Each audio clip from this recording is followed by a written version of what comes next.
श्री हरि के चरणों में नमन। क्या केवल कर्म करना ही पर्याप्त है या फिर कर्म करने की विधि ही हमारे भाग्य का निर्माण करती है? आज हम समझेंगे गीता के दो अत्यंत शक्तिशाली श्लोक, अध्याय 2 श्लोक 49 और 50, जो हमें बताते हैं कर्म का स्तर क्या है और योग का रहस्य क्या है। दूरेण ही अवर्णम कर्म बुद्धि योगात धनंजय, बुद्धो शरणम अनविच्छ कृपणा फल हेतवे, बुद्धि युक्तः जहाति इह उभे सुकृत दुष्कृते, तस्मात् योगाय युज्यस्व योगः कर्मसु कौशलम। भगवान श्री कृष्ण कहते हैं, बुद्धि योगात कर्म दुरेण, बुद्धि योग से सकाम कर्म अत्यंत ही अवर्णम निम्न श्रेणी का है। अतः धनंजय बुद्धो, इसीलिए हे धनंजय तू सम बुद्धि में ही शरणम रक्षा का उपाय, अनविच्छः ढूंढ अर्थात बुद्धि योग का ही आश्रय ग्रहण कर ही, क्योंकि फल हेतवः, फल के हेतु बनने वाले कृपणा अत्यंत दीन है। और बुद्धि युक्त सम बुद्धि युक्त पुरुष सुकृत दुष्कृते उभे इह, पुण्य और पाप दोनों को इसी लोक में जहाते त्याग देता है, अर्थात उनसे मुक्त हो जाता है। तस्मात् इससे तू योगाय युजस्व, सम तत्व रूप योग में लग जा। योगा कर्मसु, सम तत्व रूप योग ही कर्मसु कर्मों में कौशलम कुशलता है, अर्थात कर्म बंधन से छूटने का उपाय है। भगवान श्री कृष्ण कहते हैं, हे अर्जुन, चित्त का समतत्व ही योग का सार है।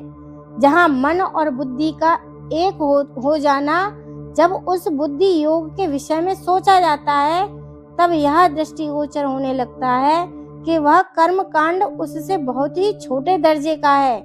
परंतु प्रारंभ में वही सकाम कर्म जब किए जाते हैं, तब निष्काम कर्म योग की प्राप्ति हो जाती है, क्योंकि ऐसे करते करते सकाम से कर्तव्यबद्ध और फलास्वाद छोड़ने के बाद शेष जो कर्म रहता है, वही सहज योग की स्थिति है।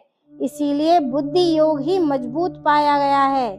उसके ऊपर हे अर्जुन, तुम अपना मन स्थिर कर और फल की आशा का त्याग कर। जो लोग इस बुद्धि योग में प्रवृत्त हो जाते हैं, वे ही इस संसार से पार उतरते हैं, और फिर न तो उन्हें पाप बांध सकते हैं और न ही पुण्य। यहाँ दोनों श्लोक मिलकर एक अद्भुत सिद्धांत देते हैं।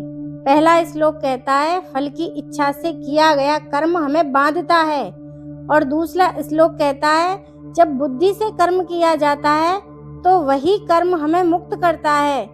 कर्म वही है, लेकिन भाव अलग हैं। अगर हम परिणाम के पीछे भागेंगे तो डर, चिंता, अहंकार, निराशा सब साथ आएंगे।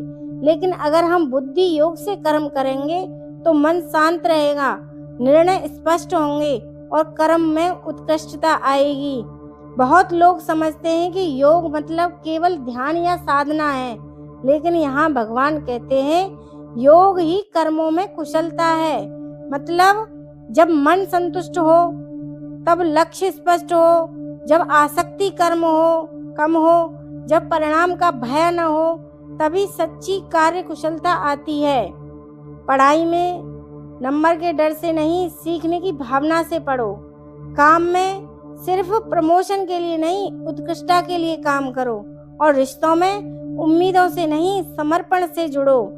जब आप फल के लिए काम करते हैं तो आप परिस्थिति के गुलाम बन जाते हैं। जब आप बुद्धि से काम करते हैं तो आप परिस्थिति के स्वामी बन जाते हैं। यही है गीता का कर्म योग, यही है सच्ची सफलता का रहस्य। अगर आप भी चाहते हैं कि आपके कर्म आपको बांधे नहीं, बल्कि आपको ऊंचा उठाएं, तो आज से संकल्प लें, मैं योग से कर्म करूंगा या करूंगी। अगर वीडियो आपको पसंद आए तो लाइक करें और कमेंट में लिखें, योग कर्मसु कौशलम। हरे कृष्ण।